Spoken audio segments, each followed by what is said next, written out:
Ito ang DWDD 1134 kHz. Balita, impormasyon at musika. AM at FM pinagsama. Ito ang Katropa Radio. Iba tayo. Kayo ay nakatutok sa 1134 kHz. DWDD Katropa Radio. Iba tayo.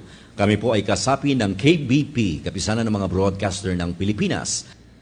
Ito ang DWDD 1134 kHz Katropa Radio. Iba tayo.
Katropa sa Kamara ni Terencius Mordeno Grana.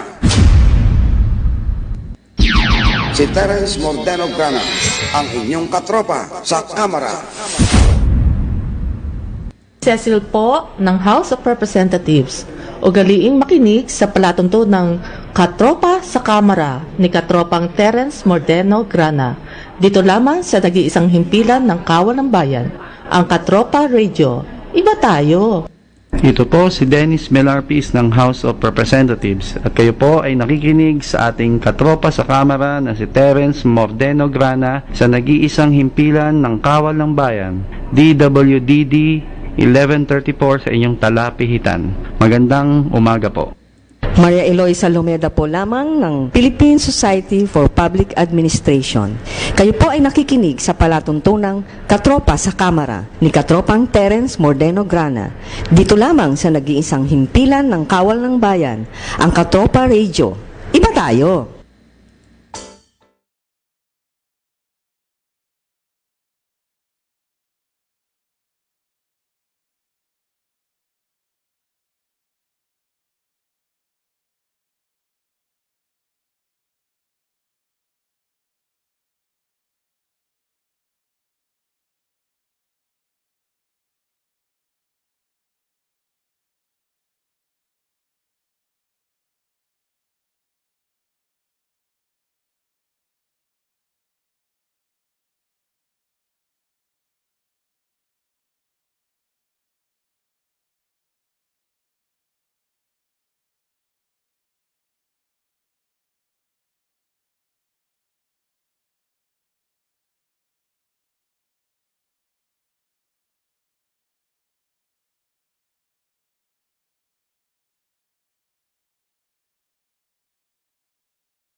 Good morning, Pilipinas.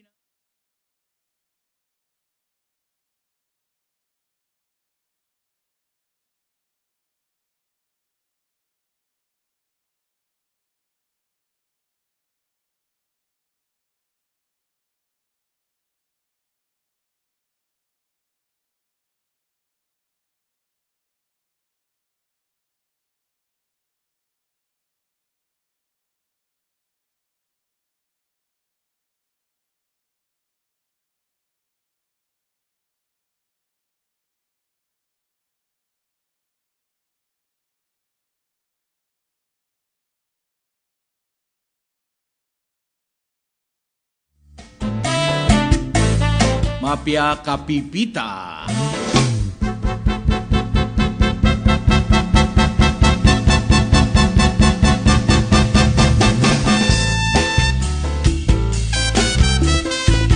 Yes, Sabado na naman po at naririto naman po kami para magtanghal, magsasahimpapawid ng ating palatuntunang katropa sa kamara ni Terence Mordeno Grana.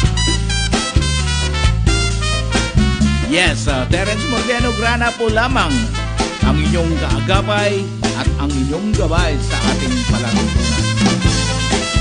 At siya nga pala, alas 8 ng umaga na tayo nag-uumpisa sapagkat ang ating palatuntunan ay 2 oras na po tuwing Sabado ng umaga. Alas 8 hanggang alas 10 ng umaga. So, mahaba-haba na po ang panahon para tayo ay magkakaroon ng pagtatalastasan o anong tawag dito, pagdinig ng inyong mga puro-puro tungkol sa mga ating paksa na pag-uusapan dito sa ating palatuntunan.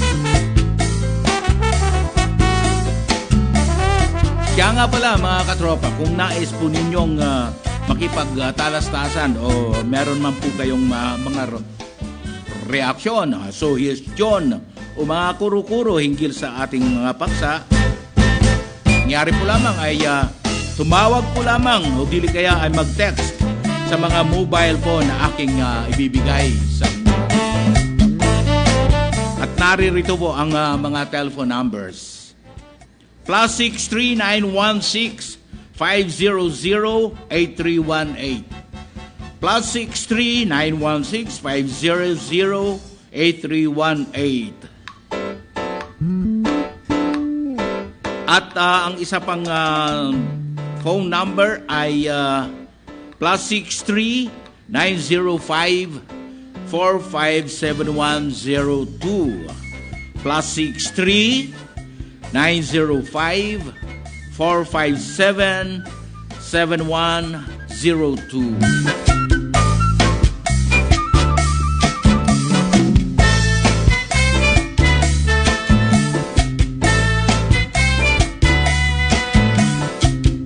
Katropa, at this early stage ay meron na po tayong mga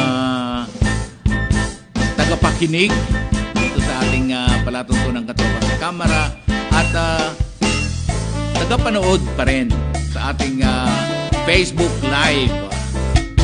At maraming salamat mga katropa at inyong pong tinatangkilik itong ating palatuntunan. Siya nga pala, salukuyang in the house.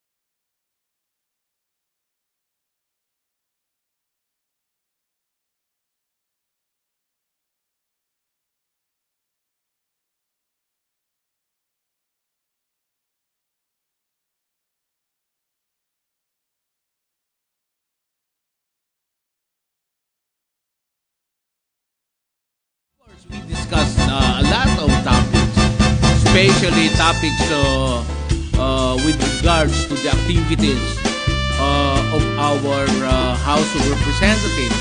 Actually, sa Kongreso ito, but specifically, tayo ay nagmamasid sa ating House of Representatives. And we will be updating you through this program, mga katropa, mga kaganapan.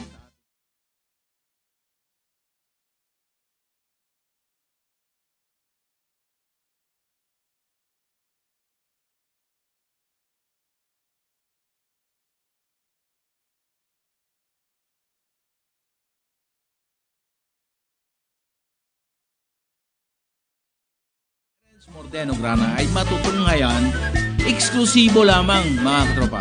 Eksklusibo ito.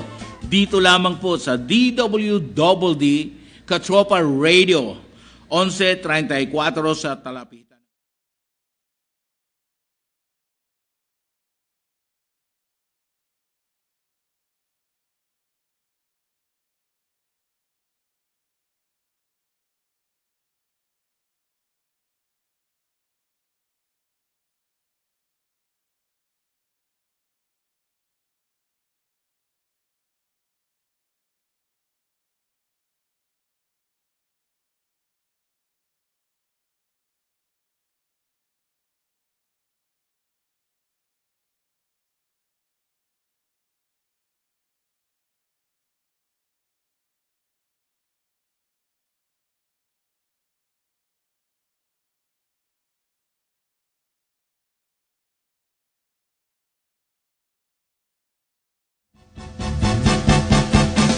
Okay, katropa, dahil special itong ating unang pagtatanghal ng ating palatuntunan sa 2 oras na slot dito sa ating himpilan at dito sa ating AFP Radio and Virtual Television,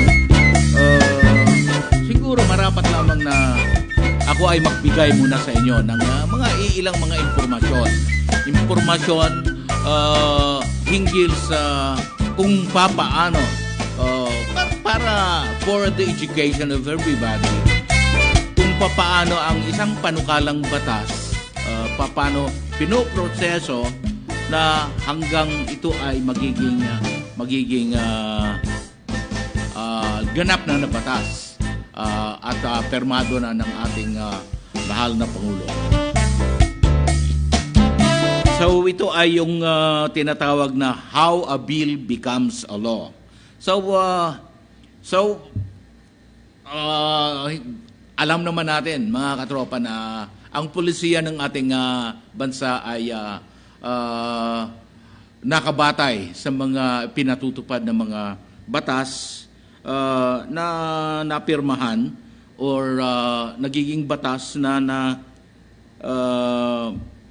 dumaan na sa proseso and at the end ay pinirmahan na ng ating Pangulo ng ating bansa.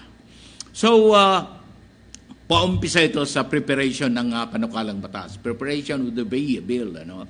Ang ating sa paumpisa ay ang isang miyembro ng ating legislatura dito in the case of our House of Representatives, a member of the House will prepare and draft a bill. But ito ay, of course, ang ating mga miyembro ng ating Kongreso, ang ating mga congressmen, congresswomen, representatives, ay meron silang mga staff members. So, of course, ang gagawa ng draft bill ay ang kanilang mga, of course, mga miyembro ng kanilang staff. Or better yet, ang isang miyembro ay magre-request ng sa ating bill drafting service ng ating House of Representatives ng Reference and Research Bureau upang mag-prepare at mag-draft ng panukalang batas upon the members' request. So ayun na, meron ng prepared bill, ano. Ang panukalang batas na ito ay ifa-file sa Bills and Index Service ng ating House of Representatives Secretariat. And ito ay nonumerohan. Ang panukalang batas, lalagyan ng numero to facilitate the para maayos ang pagpa-filing number, at ito ay i-reproduce. Bali mag-piprint ng ilang mga kopya ng bill. Pagkatapos, ang panukalang batas na ito, 3 days after, matapos ang 3 araw na ito ay inihain sa Bills and Index, ito ay, ang panukalang batas na ito ay isasama na doon sa order of business para sa first reading ng panukala, no? So, ano tong first reading? So, i-explain ko. It is just but simply to refer the bill. It will be referred by the speaker to the committee where it is supposed to be deliberated upon, sapagkat ang ating Congress, ang ating House of Representatives ay binubuo ng 293 members, at ang discussion ng isang panukalang batas ay hindi naman nararapat na i-discuss isa-isa doon sa plenaryo. So the Speaker will refer this particular bill doon sa committee kung saan ito nararapat na i-deliberate. So first reading, the committee, the Secretary General will read, babasahin lamang ang title ng House Bill and then the House Bill number. And then the Speaker refers the bill to the appropriate committee. Yun yung sinabi ko kanina, no? I-refer ng Speaker ang panukalang batas doon sa appropriate committee or committees kung saan man ito ay tatalakayin. So, ang committee naman kung saan ang bill ay nai-refer, kung halimbawa, isang panukalang batas hinggil sa appropriation, ito na, ipag-uusapan na lang natin itong appropriations. Of course, unique ang pag-file ng appropriations bill sapagkat ang appropriations bill ay ang proposal ay nanggagaling sa executive department. Ngunit basically ganito ang proseso. Ganun ang proseso ng pagtatalakay ng bill. So the bill was referred to the Committee on Appropriations, and then the Committee on Appropriations deliberate on this in the committee level. Doon pa sa committee kung saan ito ay nai-refer ang bill. It evaluates, the committee will evaluate and then determine ang necessity of conducting public hearings. The importance of having public hearings on this particular bill.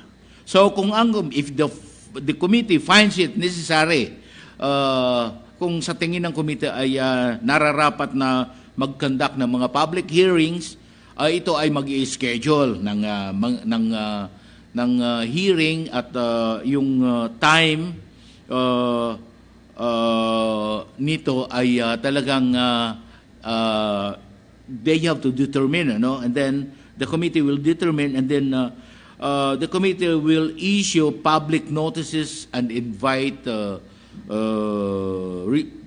resource persons na manggagaling sa public and private sectors o di kaya sa academe, mga eksperto hinggil sa mga eksperto hinggil sa panukalang batas, sa proposed legislation, if the committee finds no public if the committee finds that no public hearing is needed, i-schedule na kaagad nito ang bill para sa committee discussion. So base sa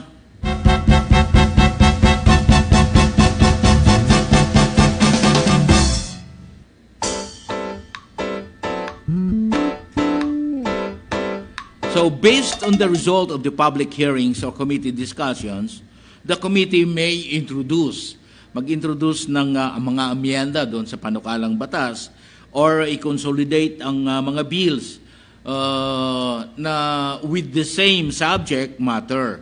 At ito ay o di kaya i-propose yung isang substitute bill. And then the committee will then prepare the corresponding committee report. So, magkakaroon na ng committee report. Now, the committee report, the committee will approve first the committee report formally. Dapat kanilang aprubahan doon pa mismo sa committee. By the way, yung committee nga pala is a composition of members of the House. Iilan lamang sila para kukunti lang ang magtatalakay ng panukalang batas. That's why kukunti lang ang mabilis to facilitate discussions and public hearings, kukunti lang ang miyembro ng committee. So you can just imagine, isang House of Representatives, a composition of 293 members, kung isang committee lang ang magtatala, sila will constitute, yung 293 will constitute into one committee only. We can just imagine yung discussion dyan na medyo mahaba-haba at sapagkat everybody, of course, will participate in the discussion. So dito naman sa committee, kukunti lang ang miyembro ng isang committee. That is why they can easily and readily produce a committee report which is going to be the basis. Itong committee report na ang magiging basis for plenary discussion. So the committee approves the committee report and formally transmit the same, this committee report, to the Plenary Affairs Bureau. So i-report na naman ito sa plenary sapagkat doon isinagawa sa plenary naman ang pagre-refer ng isang panukalang batas, ano? And then ito na ngayon yung the committee report is now registered and numbered by the Bills and Index Service again. So itong committee report ay ihahain na naman muli doon sa Bills and Index Service ng ating House of Representatives, and maya-maya pa it will be included in the order of business and referred to the Committee on Rules. So ang report ay andudo na, no? There's another number na naman ang committee report, ngunit yung bill, kung ito ay mga consolidated bill into one or substitute bill, ito ay mag-iiba na ng number. Ngunit kung ang isang House bill ay anong tawag dito? Ang isang House bill ay talagang diniscuss nila in toto, and then they will report it out in toto. So ang numero ng House bill ay i-retain din. But anyway, so ang isang committee report ay nasa Committee on Rules na, at ito ay schedule ang bill for consideration on second reading. So sa second reading, ano ang mangyayari? Sa second reading, the Secretary General reads the number, title, and the text of the bill, and the following takes place. Ito yung mga mangyayari doon, ano?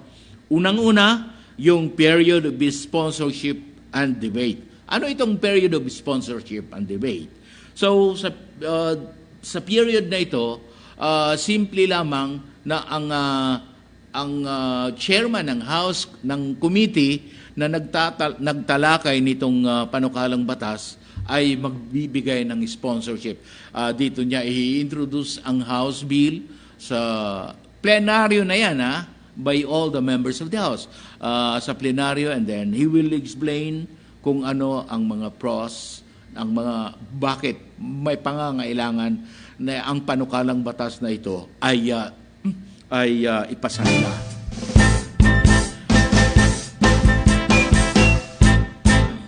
So, ang susunod na mangyayari dito ay after the period of sponsorship and debate, magkakaroon na ng period of amendments.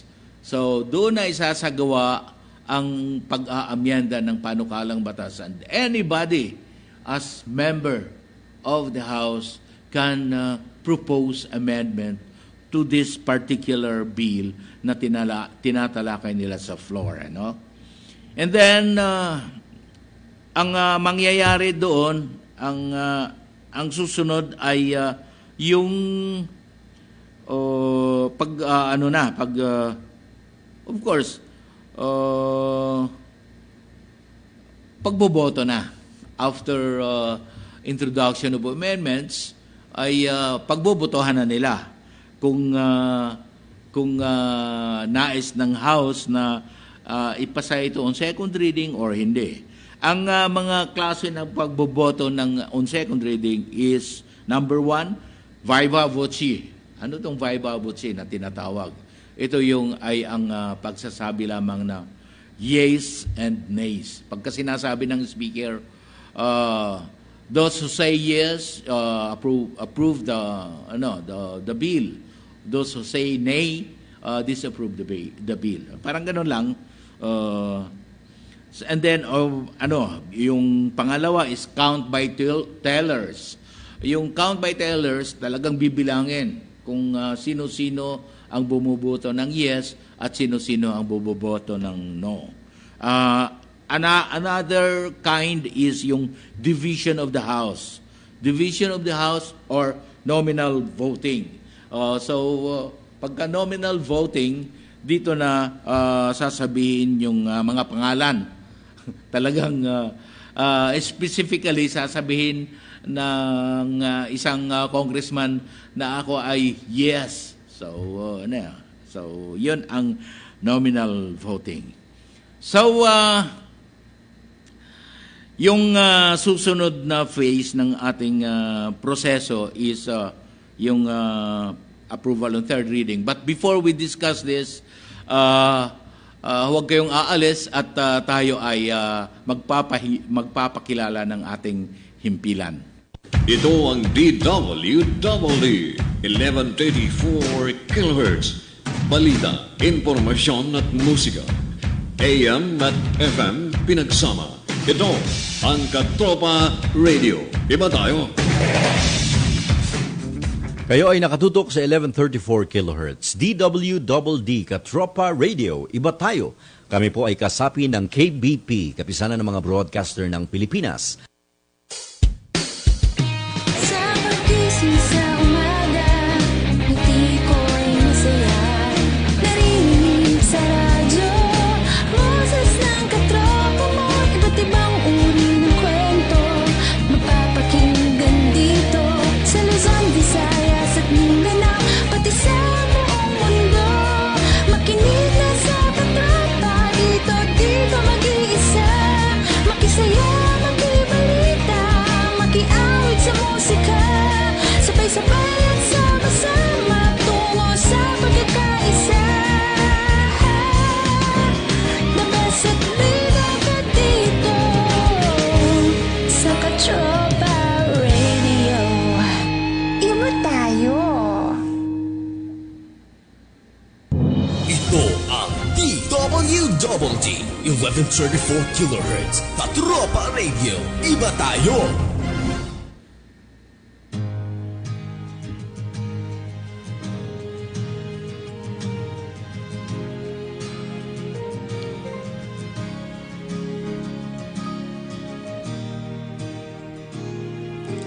Itigil na natin ang labanan upang wala nang masasaktan.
Okay, mga katropa, sa ating pagbabalik, kayo po ay nakikinig at nanonood sa palatuntunang Katropa sa Kamara ni Terence Mordeno, Grana.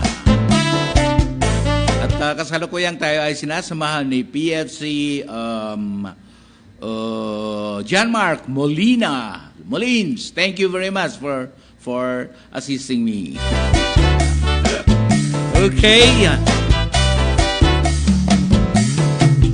So before we continue with our how a bill becomes a law, nais ko muna magpasalamat in the house. Ito nga si Lino Tobong Banwa ng Channel 13, ano?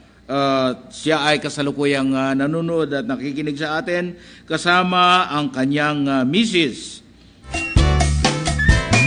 And then of course, hindi pa huhuli itong wife ko, si Dr. Maria Telma Grana. She is now in the house listening and viewing us.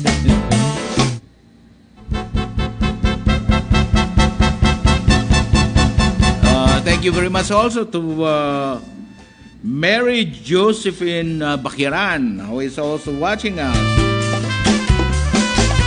Si Raymond Sarceno ng CNN Philippines is also watching us.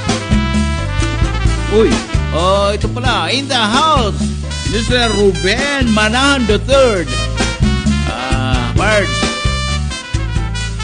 Tulungan mo ko dito, Pards.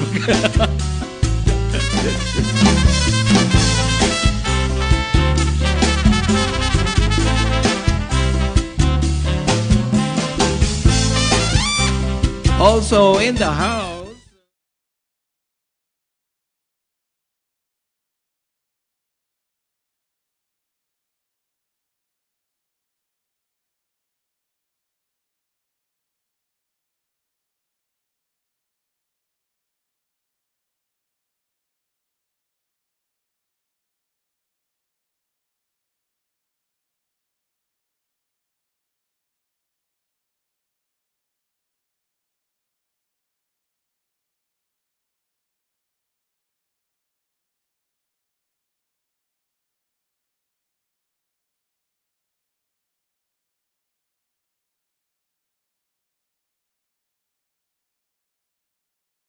tungkol sa kung papaano ang isang panukalang batas ay magiging ganap na batas. Of course, it will pass through the legislative mill. Legislative mill bago ito magiging batas. So, nasa third reading na po tayo. Third reading phase ng ating how a bill becomes a law. So, ano ang sa third reading? So, sa third reading, ang mga amendments, kung meron man mga amyenda sa isang panukalang batas, ay ito yung tinatawag na engrossed, i-engrossed. The amendments will be engrossed into the draft, yung gagawing printed copies ng bills, ano, ipapasok na doon. Plain and simple pagpapasok lang ng mga amyenda sa panukalang batas. Yung mga amyenda na inintroduce doon sa sa plenary, ano. So yung preparation ng printed copy which is going to be approved on third reading ay i-engross doon yung mga amyenda. So the printed copies will be reproduced, and then para sa third reading, ito ay yung third reading copies ay i-distribute. This engrossed bill is included in the calendar of bills for third reading. At mga kopya nito ay i-distribute sa lahat ng mga miyembro ng House of Representatives 3 days bago ito nila aprobahan. Bakit 3 days bago nila aprobahan? Sapagkat ang ating mga congressman ay marapat lamang na bigyan ng sapat na panahon upang kanilang ma-review ang printed copy ng bill which is going to be approved on third reading. So sa third reading, ano ba? Anong gagawin dito? So sabihin na natin, lumipas na yung 3 days at ito ay aprubahan na on third reading. On third reading, the Secretary General reads only the number and the title of the bill. So, House Bill number, sabihin natin, 4832. Pagkatapos, yung title, an act, whatever, an act revising the, or amending the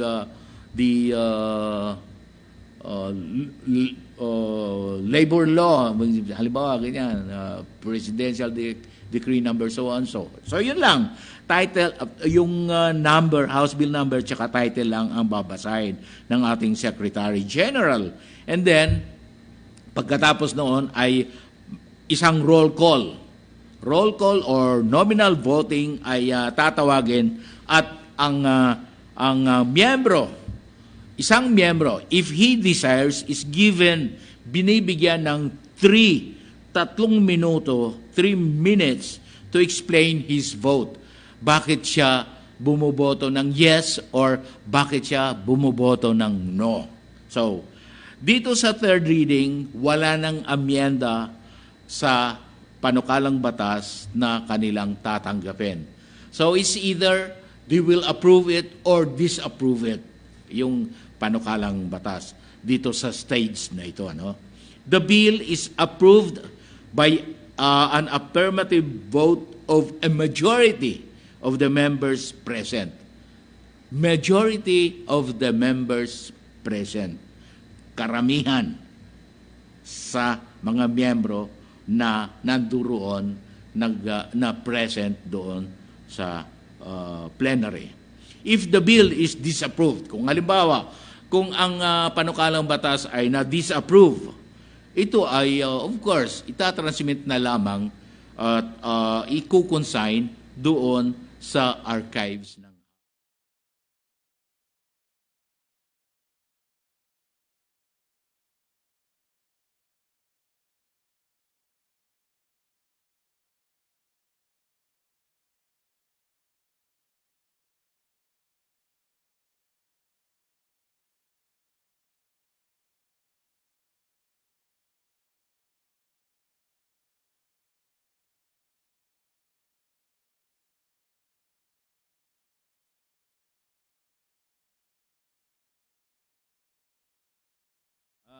Katropang Lino, nakalimutan kong banggitin yung pangalan ng MRS mo. Si Glenda. Glenda, good morning. Si Lino, pagka nasa Congress, ay nasa mabubuting mga kamay. At siya ay nasa mga mabubuting pangangalaga doon.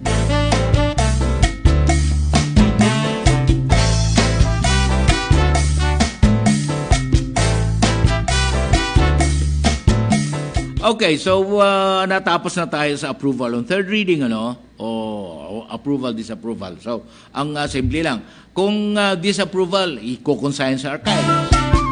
Ngunit kung ito ay na-approve, marapat lamang na ito ay itatransmit,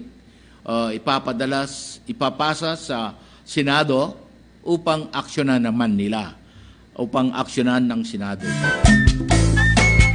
So, the approved bill, it is transmitted to the Senate for its concurrence. Para mag-concur ang Senate ay marapat lamang na ipadala sa kanila itong approved on Thursday. So, ano bang mangyayari? Senate action on the approved bill. The bill undergoes the same legislative process.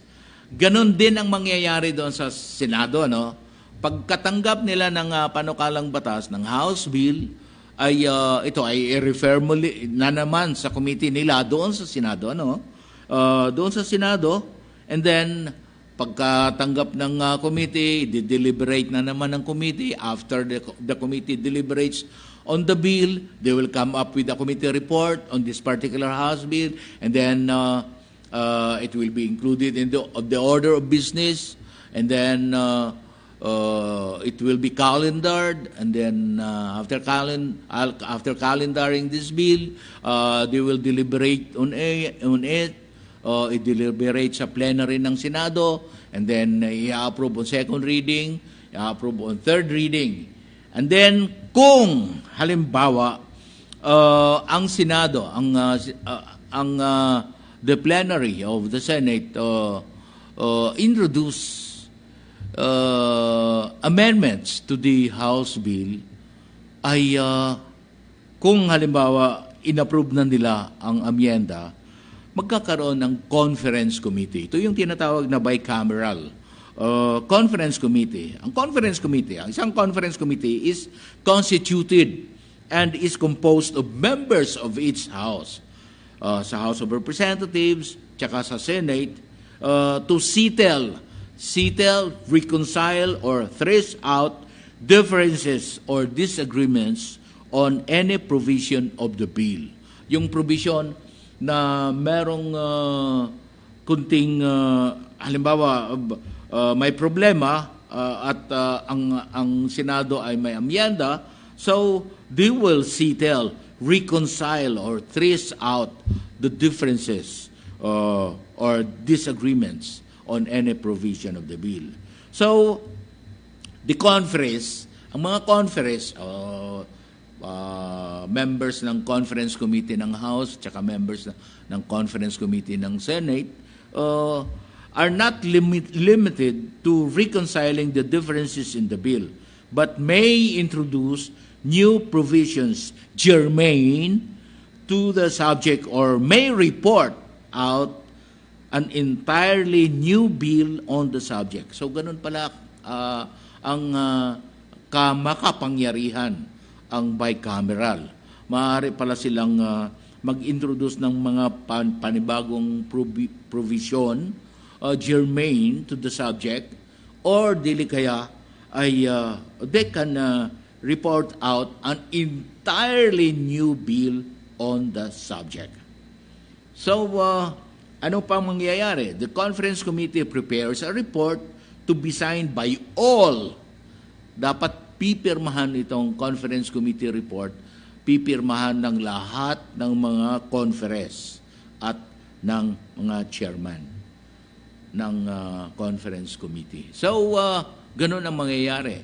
Members of the House who are members of the committee, conference committee, and members of the Senate who are members of the conference committee, ay sila ay lalagda doon sa conference committee report.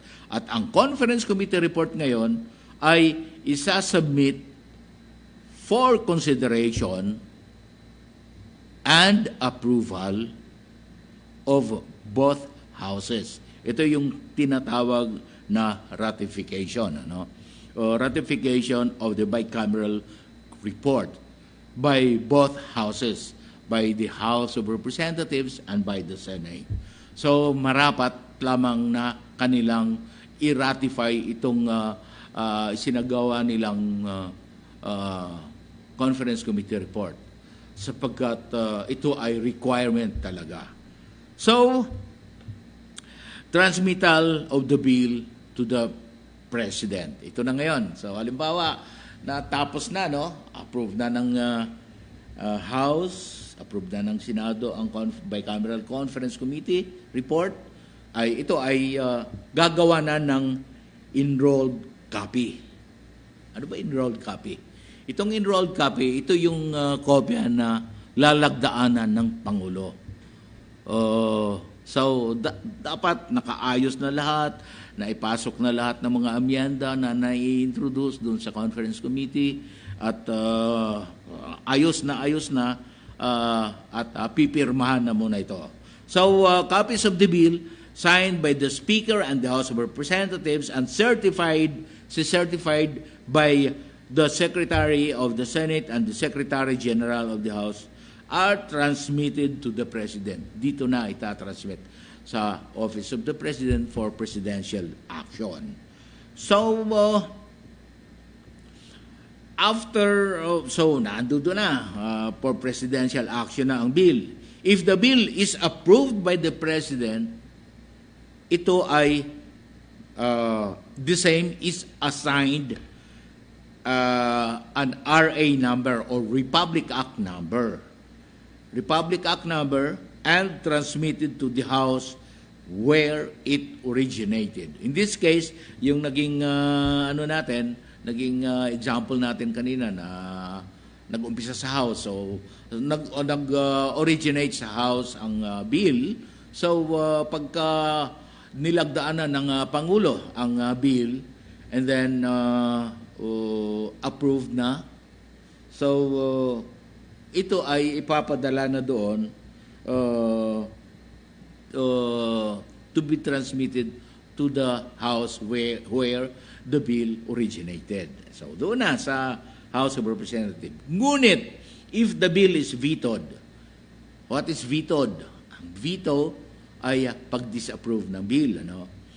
If the bill is vetoed, the same, together with a message citing the reason for the veto, so itong message ng Office of the President, bakit binito niya yung panukalang batas, and then it is cited in the transmittal. Is transmitted to the House where the bill originated. So in this case, doon sa House of Representatives, padalhan ng Office of the President. So ano na ang magiging action ngayon? Action on approved bill. The bill is reproduced. Nire-reproduce ang panukalang batas na may lagdaanan ng Pangulo ng Pilipinas at meron ng number. So, Republic Act number. So, the bill is reproduced and copies are sent to the official Gazette office for publication and distribution to the implementing agencies. So, it is then included in the annual compilation of acts and resolution. So, sa compilation ng acts and resolutions ng ating Kongreso ay kasama na doon ang Republic Act na kalalagda lamang ng Pangulo. So, ganun ang proseso, ano?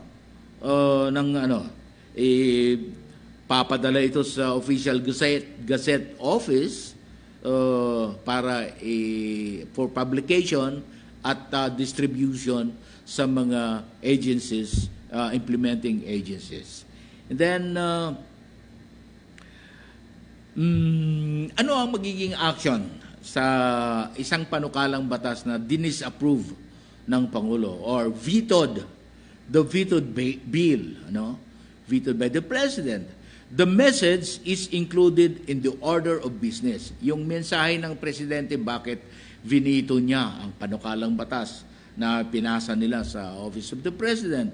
So, if the Congress decides to override the veto, i-override nila yung veto. Yung dinisapprove ng Presidente, gusto pa rin ng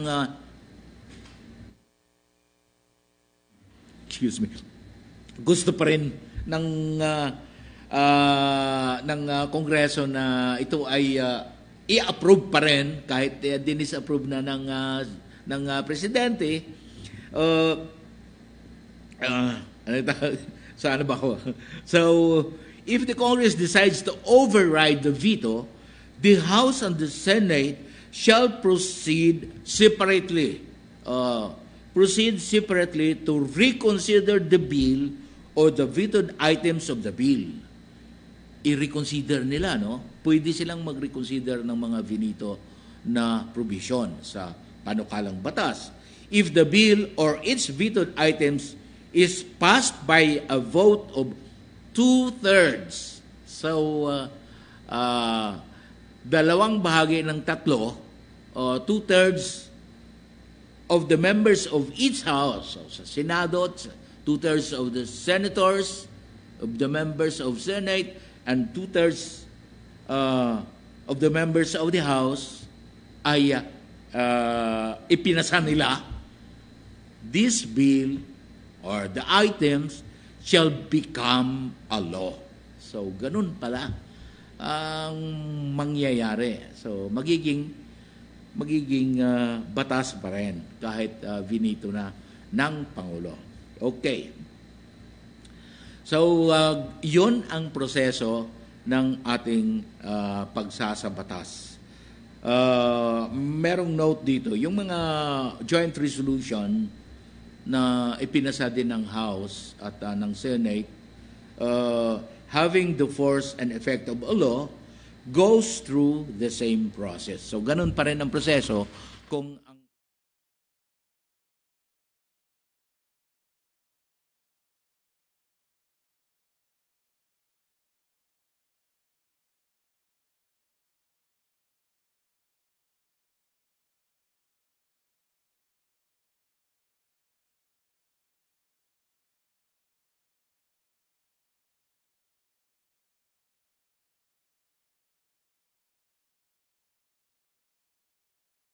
Katropa in the house. Kasalukuyang nanonood at nakikinig sa atin dito sa ating palatuntunan Katropa sa Kamara ni Terence Mordeno Grana ay sina Alan Glenn Arceo,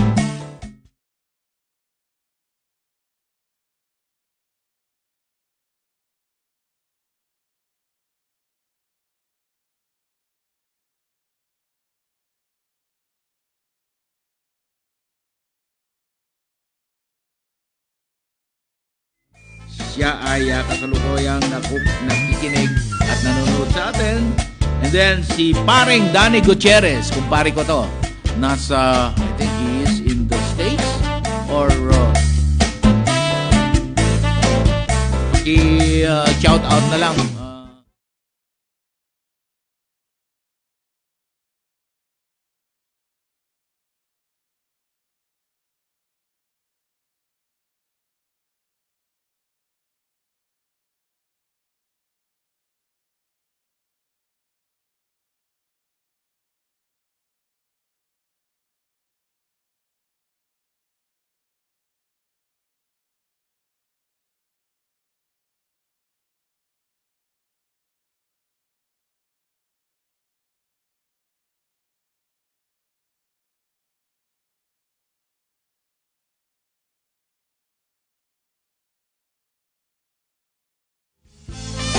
Ito si Lo Veloso.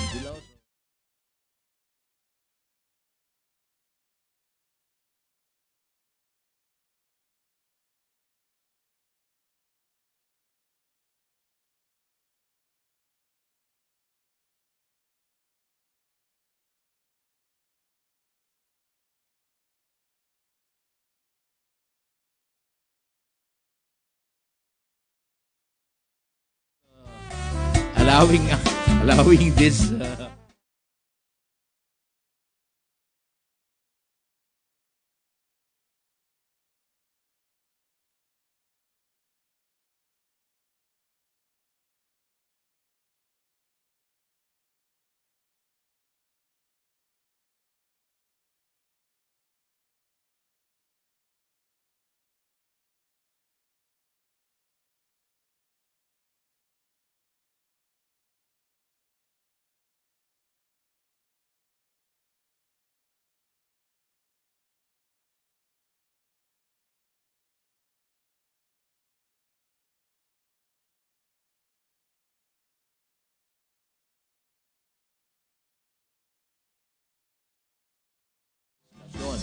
ng ating pagsasabatas sapagkat tayo naman ang apektado, lahat ng mga mamamayan sa ating bansa.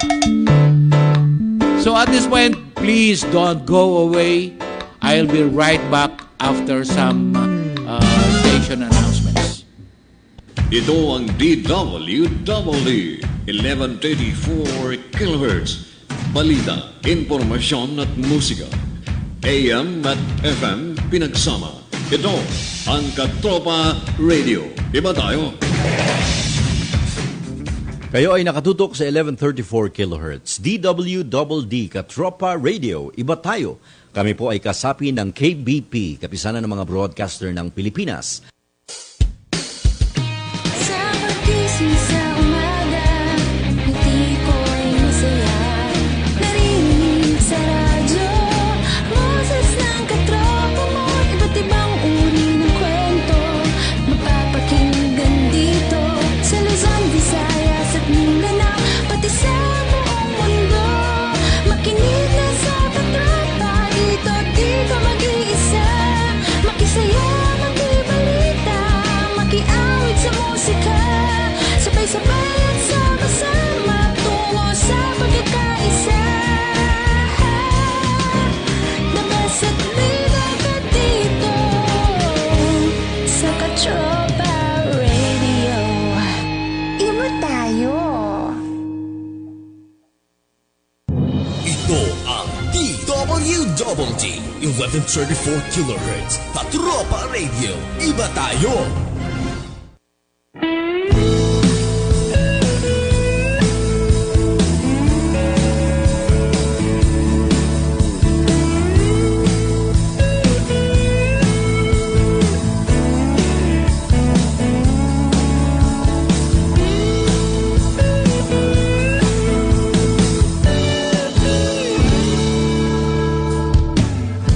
Meron akong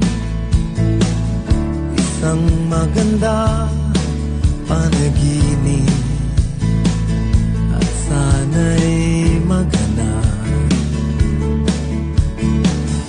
Isang bukas na lubos ang pag-asa.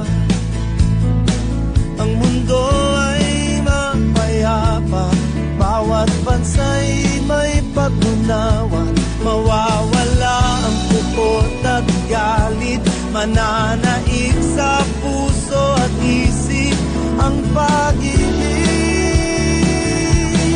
Darating din ang araw, sisikat din ang umaga. Ngingitirin ng langit, maghihilom ang mga sakit, hanggat ating mga paay patuloy na nakasayat sa lupa.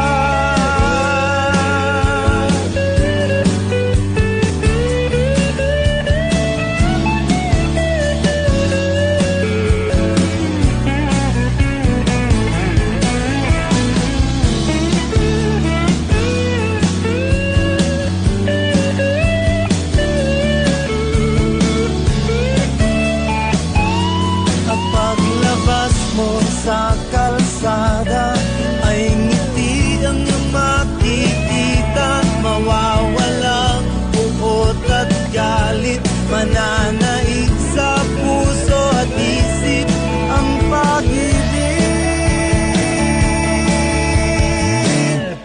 Darating din ang araw, sisikatin ang umaga.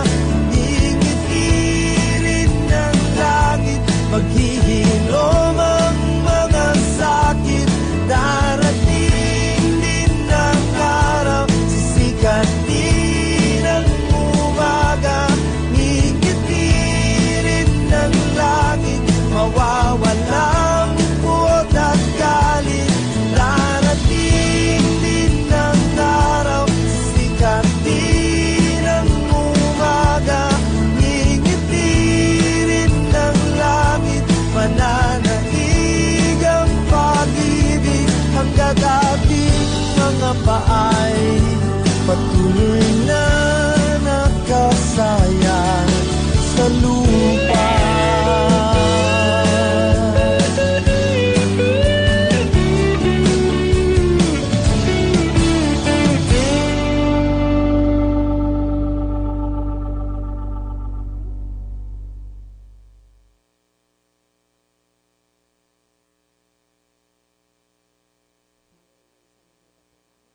Philippine Society for Public Administration. Kayo po ay nakikinig sa palatuntunang Katropa sa Kamara ni Katropang Terence Mordeno Grana. Dito lamang sa nag-iisang himpilan ng Kawal ng Bayan, ang Katropa Radio. Iba tayo! Ito po si Dennis Melarpis ng House of Representatives at kayo po ay nakikinig sa ating katropa sa Kamara na si Terence Mordeno Grana sa nag-iisang himpilan ng Kawal ng Bayan, DWDD 1134 sa inyong talapihitan. Magandang umaga po. Cecil po ng House of Representatives. Ugaliing makinig sa palatuntunan ng Katropa sa Kamara ni Katropang Terence Mordeno Grana. Dito lamang sa nag-iisang himpilan ng Kawal ng Bayan, ang Katropa Radio. Iba tayo! Si Terence Mordeno Grana, ang inyong katropa sa Kamara. Katropa sa Kamara ni Terence Mordeno Grana.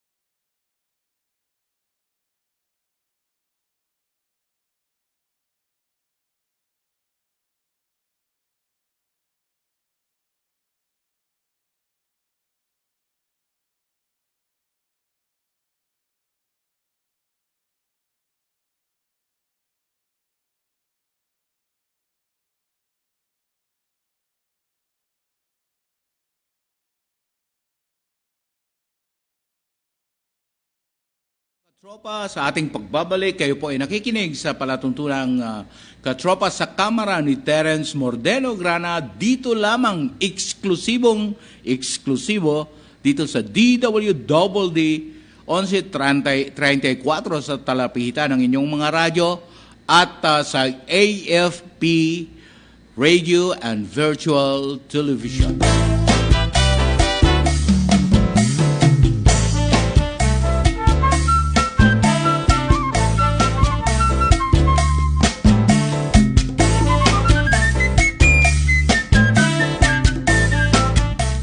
In the house also, nais kong batiin si Chris Picondo Sasis na kasalukuyang nakikinig at nanonood sa atin sa ating palatuntunan.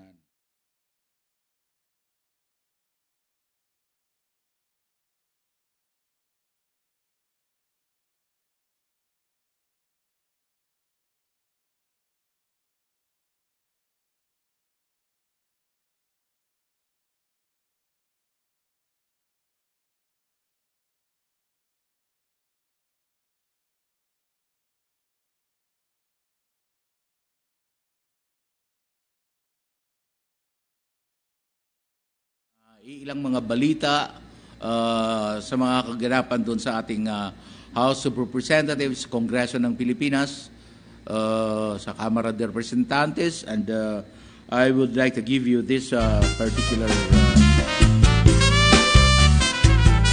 news item. While she is sensitive to public opinion, House Speaker Gloria Macapagal Arroyo assured the public that her unimpressive 19% trust rating among the top 5 highest officials of the land would not prevent her from performing legislative duties for the country. Arroyo said she is grateful about the latest Pulse Asia survey, despite being the lowest among the country's top 5 highest officials, as she waits for her retirement. She said, "I am not a stranger to that kind of rating. Then and now,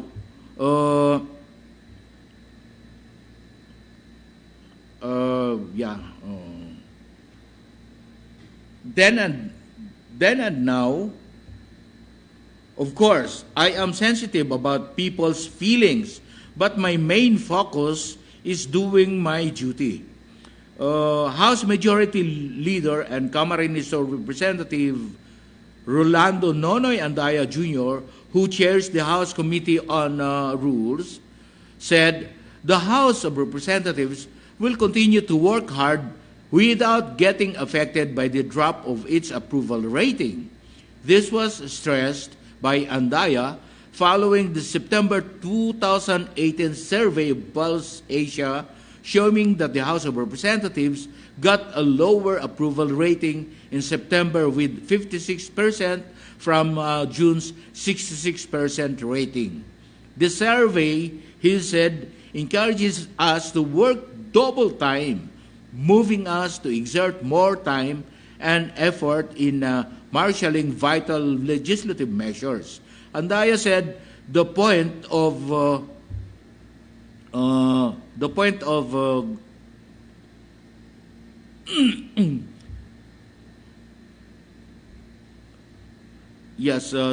of governance is the courage to do what is right without giving consideration on how it will fare in the opinion polls.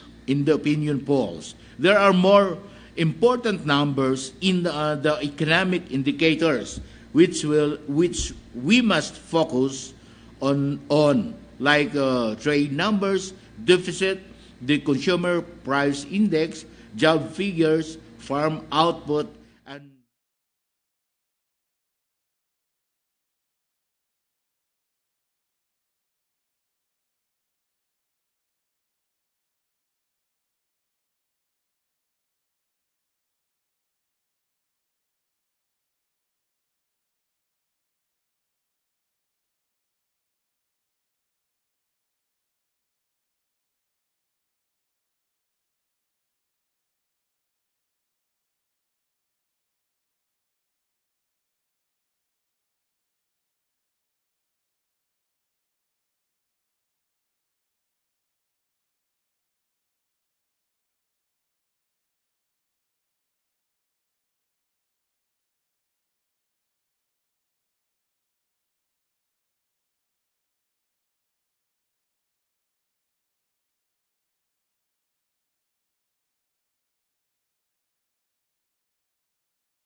news item, makikita natin dito kung gaano kaporsigido ang ating House leaders.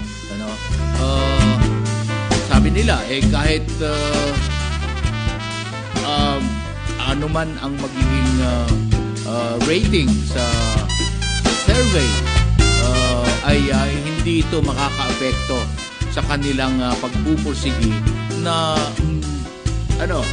makapag-sagawa ng mga maayos na mga pulisiya para sa ating bansa. So, dito makikita natin at matutunayan natin na ang ating House Speaker Gloria Macapagal Arroyo ay talagang ayon sa kanya ay yung this survey will not prevent her from performing legislative duties for the country.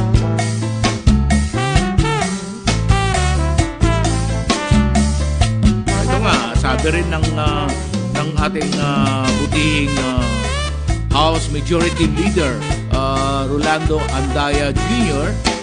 So sabi niya na the survey encourages, ito pa nga daw ang nagpapa-encourage. This survey encourages us to work double time, moving us to exert more time and effort in marshalling vital legislative measures. So ayon sa kanya, there are more important numbers in the dashboard of social and economic indicators which we must focus on, like trade numbers, deficit, the consumer price index, job figure.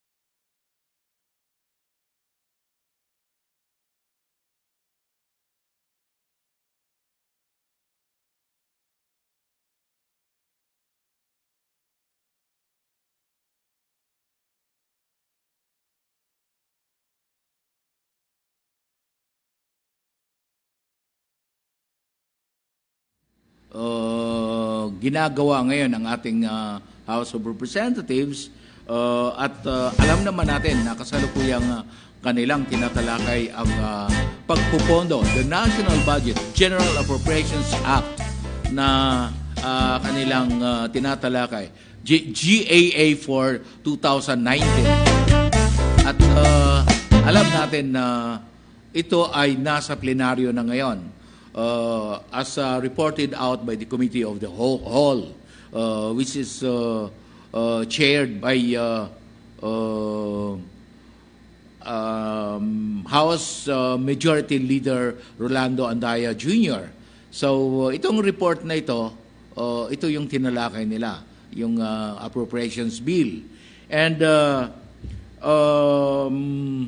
nung paumpisa ng pagtalakay nito ay yung mga interpellations hinggil dito sa proposed budget na natapos na. So ibig sabihin yung mga ahensya na tapos na ang pagtalakay at interpellation ay ito ay maipapasok na doon sa panukalang batas at ito ay maaaprubahan na on second reading. So ito na mga natapos na, no?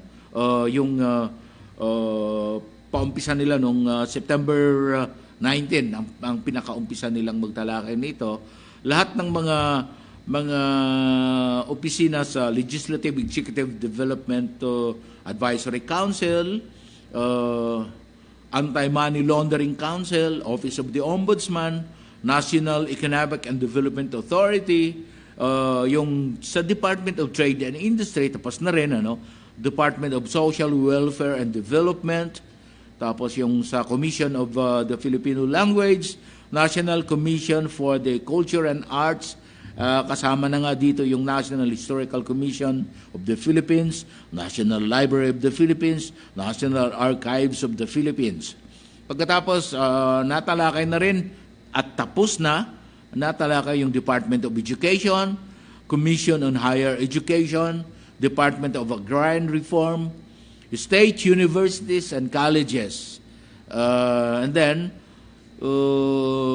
nung September 20, nung Huwebes, ay tinalakay naman nila at inaprubahan din nung araw na yon yung Office of the Presidential Advisor for the Peace Process, Zamboanga City Special Economic Development Authority, Southern Philippines Development Authority, Autonomous Region in Muslim Mindanao, Commission on Filipino language, and then ano pa ba? Commission on Filipino Overseas, Presidential Commission on for the Urban Poor, Commission on Elections, tapos na rin ito, no? National Commission on Muslim Affairs, Department of Finance, Department of Foreign Affairs, Department of Labor and Employment, natapos na rin ito. In fact, late na ito nung Huwebes natapos, ano? And then, noong September 21, Friday, tinalakay din nila at inaprubahan ang pagtalakay sa Office of the President, yung Philippine Postal Corporation, Dangerous Drugs Board, Department of Health, and then Department of Transportation, DOTR, Philippine Drug Enforcement Agency, and then nung kinalunisan naman nung 24 nung September, Monday, ang tinapos nila ay yung Judiciary, yung Civil Service Commission, pagkatapos Commission on Human Rights, and then Games and Amusement Board, Philippine Racing Commission, tapos tinuloy-tuloy na rin nila nung mga sumunod na mga araw yung Philippine Sports Commission, National Anti-Poverty Commission. So all of these agencies ay tapos na, so kukunti na lamang ang kanilang tatalakayin. Kailan? Sa October 1,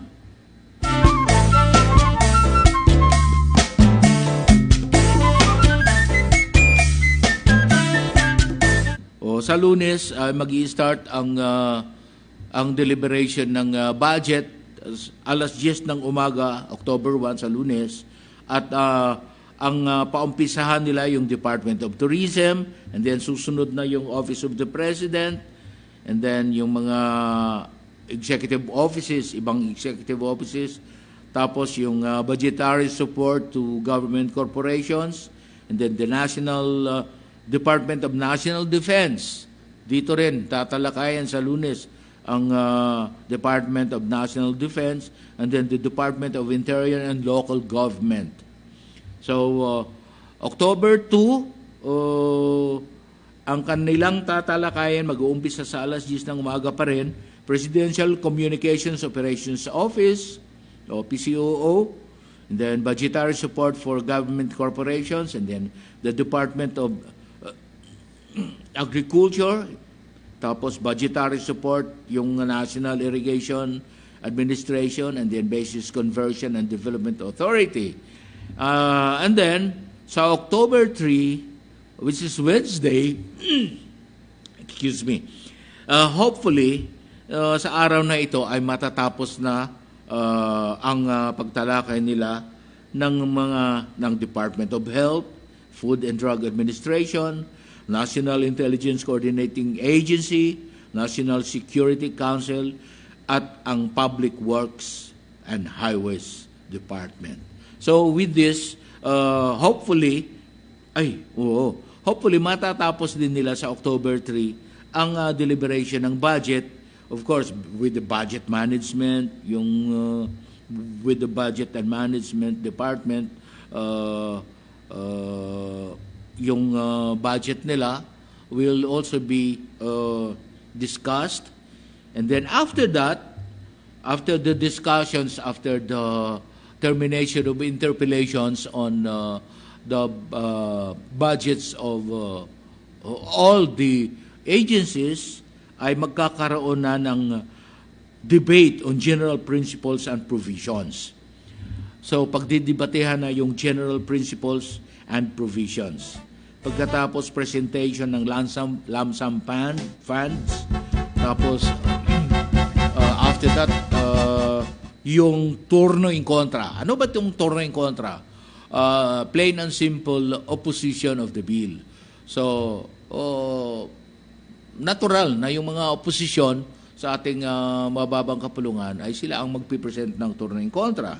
And then period of amendments, and then hopefully approval on second reading and third reading of the bill.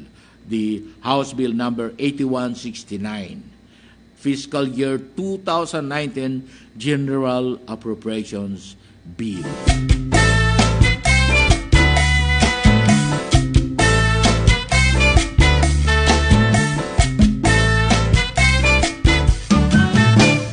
Okay, mga katropa in the house, nanonood at nakikinig sa atin, si Sabas Aquino ng Butuan City. And then we also have Sam Funchika Monton, Sammy Boy ng Abonga, Gusan.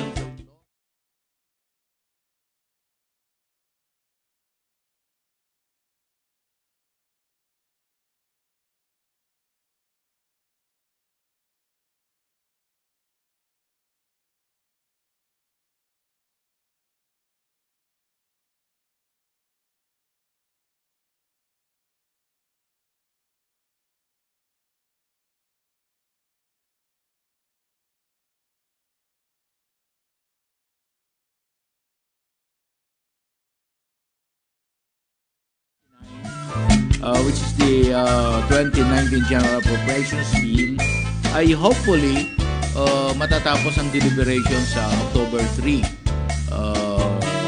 sa Miyerkules. At sana nawa ay magiging successful ang pagde-defend ng panukalang batas at maisaayos na ito upang ito ay maipasa na sa Senado for their consideration and approval and then back to the House for transmittal to the Office of the President for presidential action. Sana ay maaprubahan ito the earliest possible time sapagkat hindi naman maganda tignan kung ang ating pamahalaan ay mag-reenact ng dating appropriations law o yung 2008 appropriations law pagkat kung halimbawa hindi maaprubahan yung 2019 appropriations bill ay siguradong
okay, more news mga katropa. I will give you this particular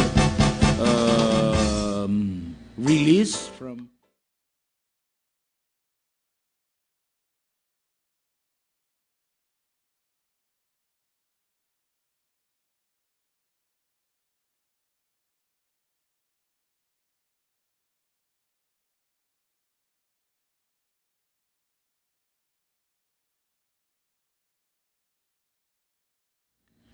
the sharing of sensitive and confidential intelligence information and operation about illegal drugs should be limited to top officials who are directly involved in the process to pinpoint accountability immediately.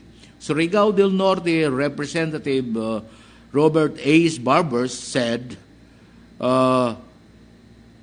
after noting how valuable intelligence information on drug operations was shared irresponsibly with low-level intelligence personnel. Barbers, chair of the House Committee on Dangerous Drugs, said intelligence information, particularly those shared by other countries, must be kept in secrecy until after the anti-drug operations. He said we have to make sure that sensitive and verified intelligence information, especially those shared by foreign governments, must be handled with utmost care so it will not fall into the wrong hands. Barbers noted that during Thursday's joint public hearing of the House Committees on Dangerous Drugs and Good Government, no less than Philippine Drug Enforcement Agency, PDEA Chief Director General Aaron Aquino, confirmed that Bureau of Customs Intelligence Agent Jimmy Guban dismissed PNP Senior Superintendent Eduardo Asierto and PDEA Deputy Director General for Administration Ismael Fajardo had knowledge of the alleged 6.8 billion peso drug shipment containing 4 magnetic lifters of shabu that recently slipped past the BO.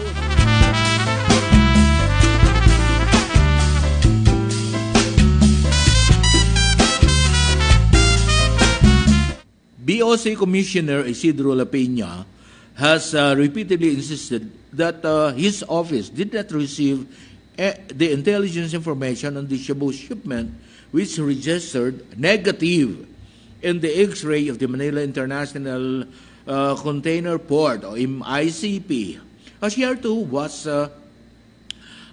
was reportedly ordered dismissed from the service by the Office of the Ombudsman last month in connection with the irregular issuance of AK-47 rifle licenses from August 2011 to April 2013. The Senate Blue Ribbon Committee has ordered the detention of Guban in the Senate for lying. Barber said the House committees will assume jurisdiction over Guban, who was again cited in contempt for not also telling the truth once the separate investigation on the subject is completed. Guban admitted to having received 10,000 pesos from Asierto, who asked him to get SMYD trading as a consignee for hire to accept the shipment. The four magnetic lifters were found empty by the PDEA in Cavite City shortly after the recovery of more than 2 billion peso worth of shabu in the port of Manila. The two drug shipments had the same addressee. It is very clear that the intelligence information was shared irresponsibly with people of questionable character or those who were not supposed to have it. Barber said, I hope the top leaders of the BOC, PDEA, and the PNP will do something about this problem of leakage of intelligence information about illegal drugs.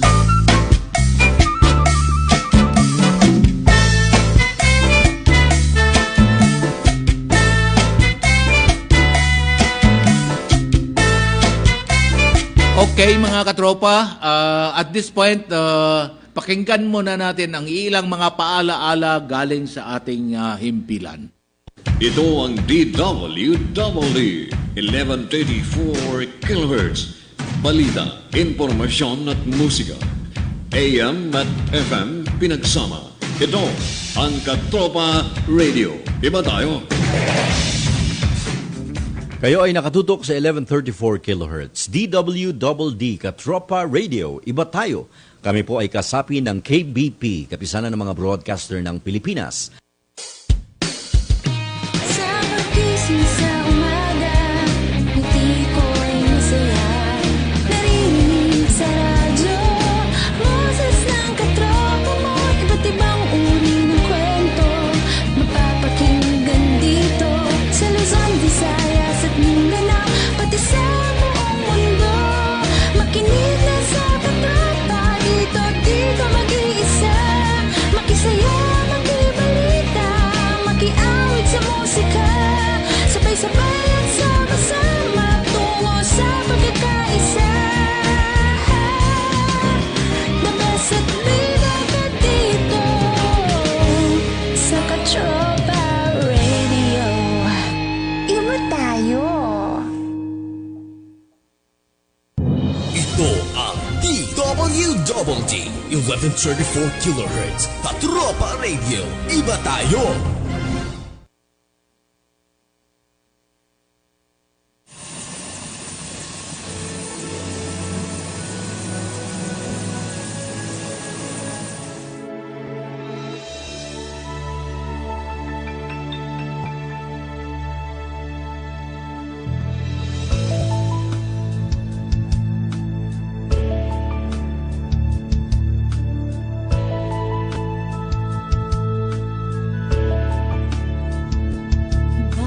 Bayanihan, kaya natin to. Ang tugon sa ating mga pangarap. Magkaisa para matupad. Kapayapaang matagal nang hinahangad. Bawat isa ay may tungkulin. Pangarap ng bansa'y ating abutin. Sa mapayapa at maunlad na Pilipinas, may pagkakaisa at malasakit na wagas.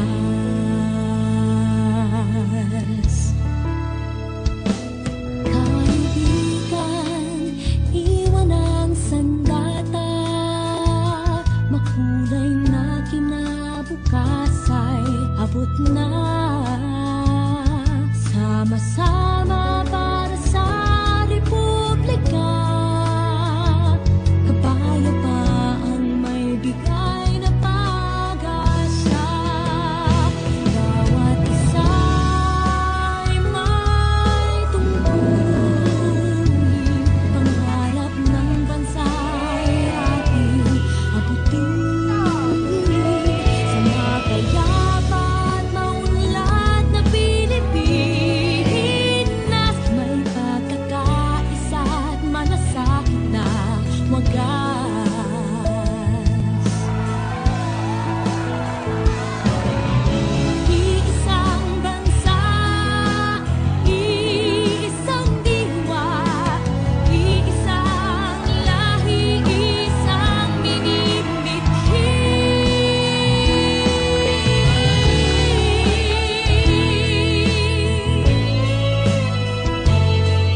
Mga katropa, sa ating pagbabalik, kayo po ay nakikinig sa palatuntunang Katropa sa Kamara ni Terence Mordeno Grana. Dito lamang, eksklusibo, dito sa DWDD Katropa Radio 1134 sa talapitan ng inyong mga radyo at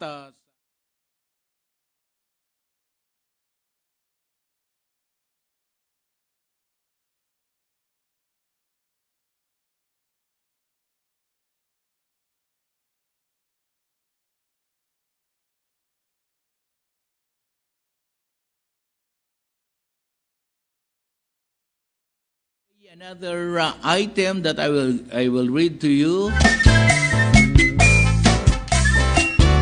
A release from the House of Representatives. Although she received bad press during her stint at Malacanang, former President turned Speaker, House Speaker Gloria Macapagal Arroyo may reject a plan to adopt a set of restrictive media coverage rules at the House of Representatives that was originally proposed during the time of former Speaker Pantaleon Alvarez. During the Ugnayan sa Batasan News Forum, Eastern Samar Representative Ben Evardoni, who chairs the newly elected House Committee on Public Information, also assured House reporters that without thorough consultation with them, his panel would not push for the adoption of House Resolution number 2149 or the proposed rules for media coverage of the House of Representatives filed by Antipolo City Representative Chiqui Roa Puno, a sportscaster. Basta ko, ayon sa kanya, ayon kay Representative Ibardoni, basta ako ay hindi papayag na ikahon yung reporters. Palagay ko yung leadership hindi rin papayag na gano'n.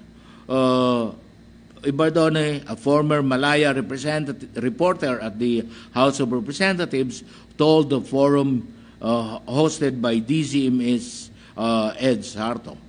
He vowed to get the inputs of various media entities to overhaul the proposal, admitting he has reservation. I myself, he said, have reservations on the draft guidelines. On her defense, Roa Puno said the original proposal during the time of Alvarez has already been revised. The current version, she said, went through consultations even with media members, and please be assured it does not in any way curtail press freedom. As a media practitioner, I made sure of it. Roa Puno said her proposal aims to promote the safety of both members and media members. She's referring to the House members and media members, and also to safeguard order and security within the House. But Ibardone rejected a proposal in the rules that prohibits ambush interviews in the House lobby and others. Yung mga rules, halimbawa, bawal mag-interview dyan sa lobby at front ng House of Representatives, may mga ganun eh. Halimbawa, kung foreign stringer ako, halimbawa sa wires, bago ako makapag-cover dito, hihingi muna ako ng endorsement from embassy. Tapos ipoprocess. Alam ko, time is of the essence ang news. Sa experience ko dyan, talagang yung iba, magpapakamatay ka dyan, makakuha ka lang ng istorya. Yung iba, lulubog ka sa source mo. Magpapanggap ka na addict. Hindi mo pwedeng bigyan ng kahon yung reporter. Hindi mo pwedeng ikahon ang mga reporters.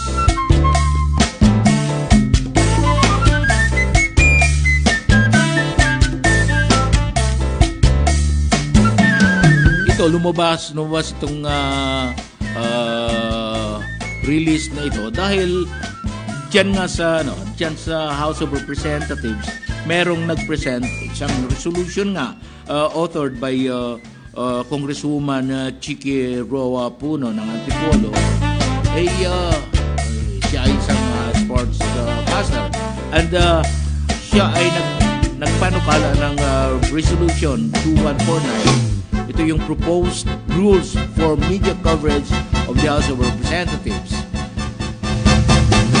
Alam niyo po, kahit sino mang miyembro ng media at magka-cover ng isang beat, pagkatapos ikakahon mo at lalagyan mo ng parang restrictions ang paggalaw ng media ay parang hindi naaayon din sa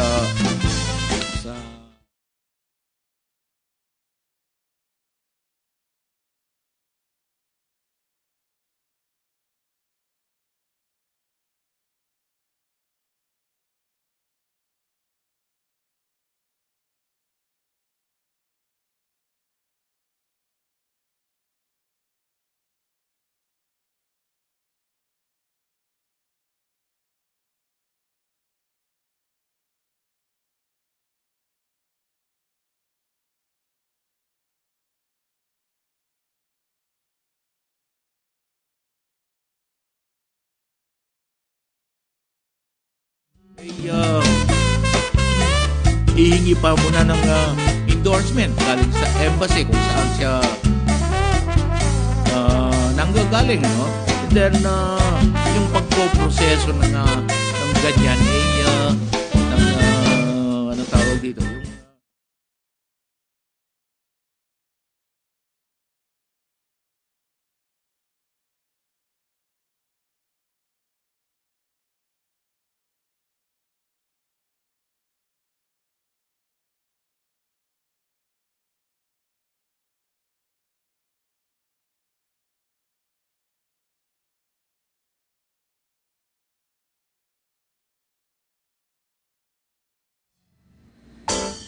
yun pa, yung mga interviews. Bawal daw mag-interview sa lobby. Bakit? Anytime naman kasi ang reporter pagka nag-i-interview kahit saan yan.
Quezon Representative Danilo Dani Suarez bared his return to the Lakas Christian movement, Lakas Christian Muslim Democrats o Lakas CMD under the leadership of Philippine Constitution Association or PhilConSA President Martin Romualdez.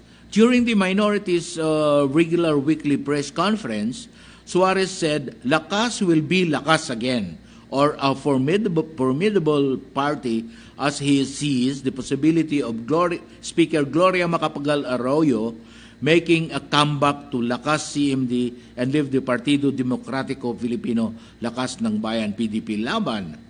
I went back to Lakas. Kami ulit nila Martin Romualdez at Deputy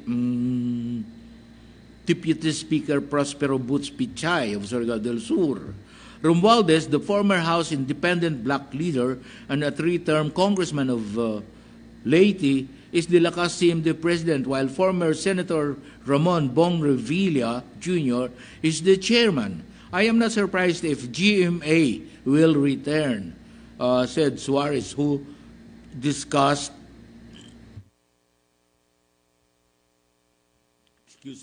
who disclosed that his previous party, the United Nationalist Alliance, UNA, of Vice President Jojo Binay, replaced him as its party president last week without informing him.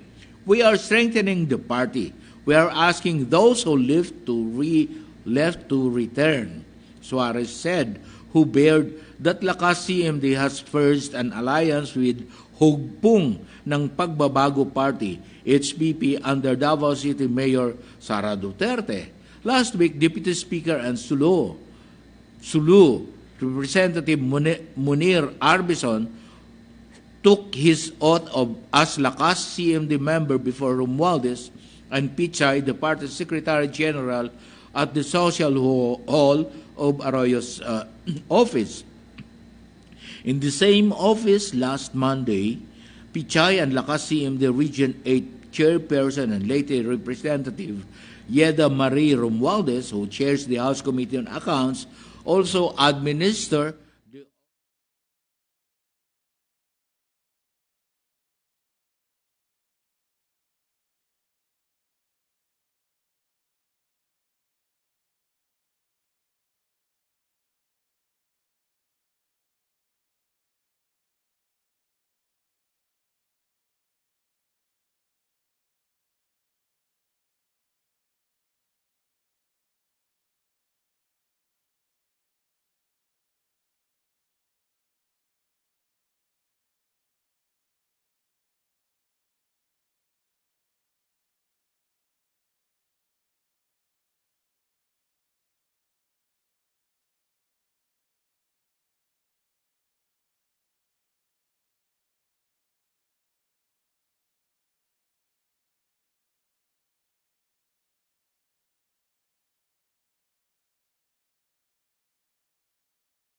Surigao del Norte Representative Robert Ace Barbers urged the government to tap netizens in disseminating the right information to the public concerning the campaign against illegal drugs. Barbers, chairman of the House Committee's House of Representatives Committee on Dangerous Drugs, said interactive platforms such as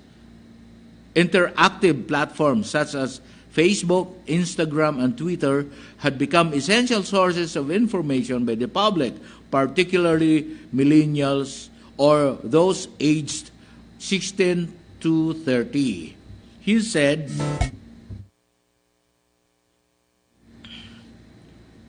social media would make powerful tools for authorities to identify prevailing public attitudes towards the campaign against addictive substances.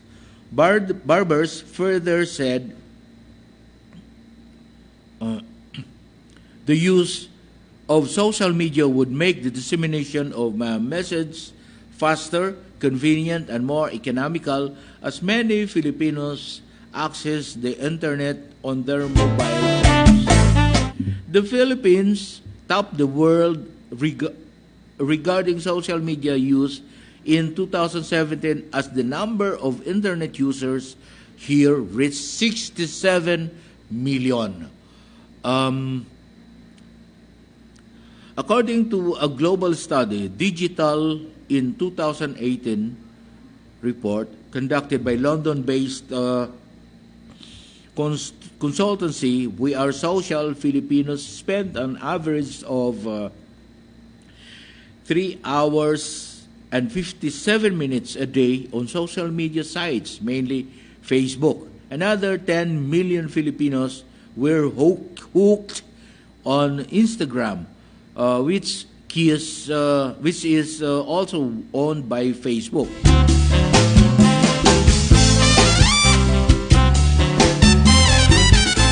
Barber said social media can fill important gaps in communicating the light message to a targeted audience and in advancing and improving the scientific understanding of the drug problem.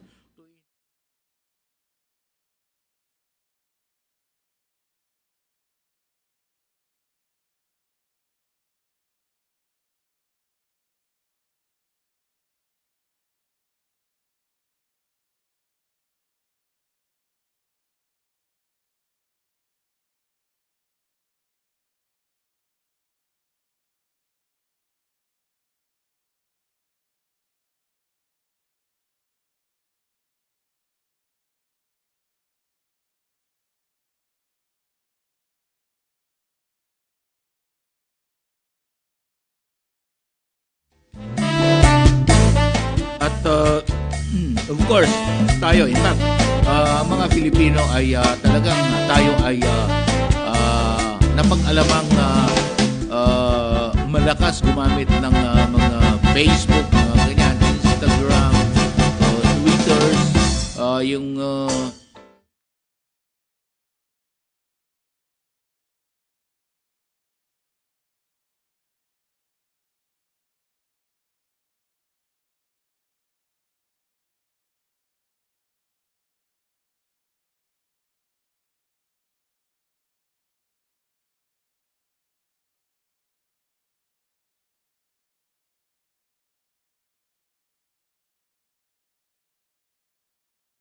in fact, itong mga platforms na ito ay magandang gamitin sana ng ating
ang ating programang Katropa sa Kamara ni Terence Mordeno Grana ay matutunghayan din natin live sa ating live streaming www.dwdd.com.pl.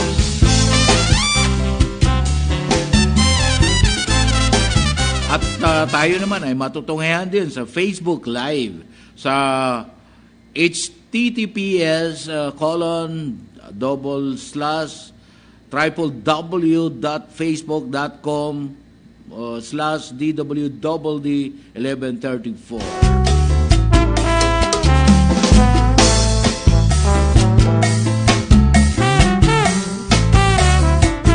Sa atin namang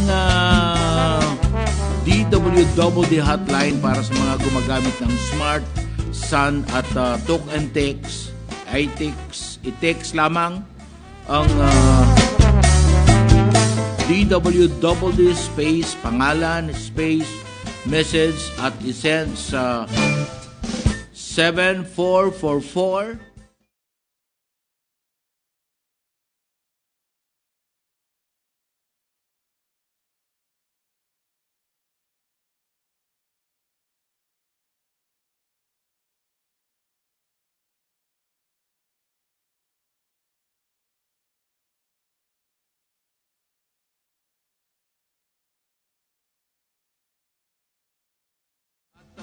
AFP Radio and Virtual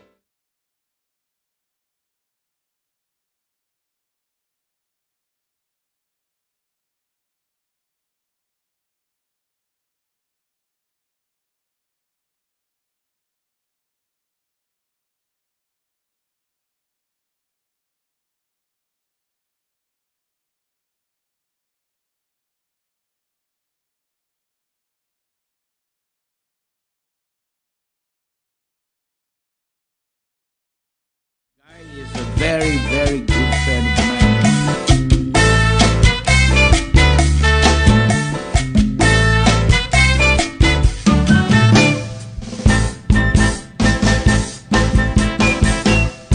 Akala ko magkasama kayo, paring Chris, kasama kayo ni Nikki, nag-golf sa, saan ba? Sa veterans ba o dito sa kampo? Sa kampo Ginal.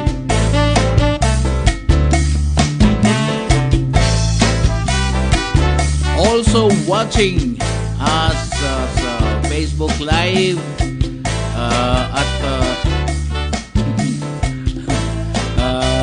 ating palatuntunan Katropa sa Kamara ni Terencius Mordeno, Grana in the house, Gigi Roque Reyka Ford, si Ma'am Gigi ng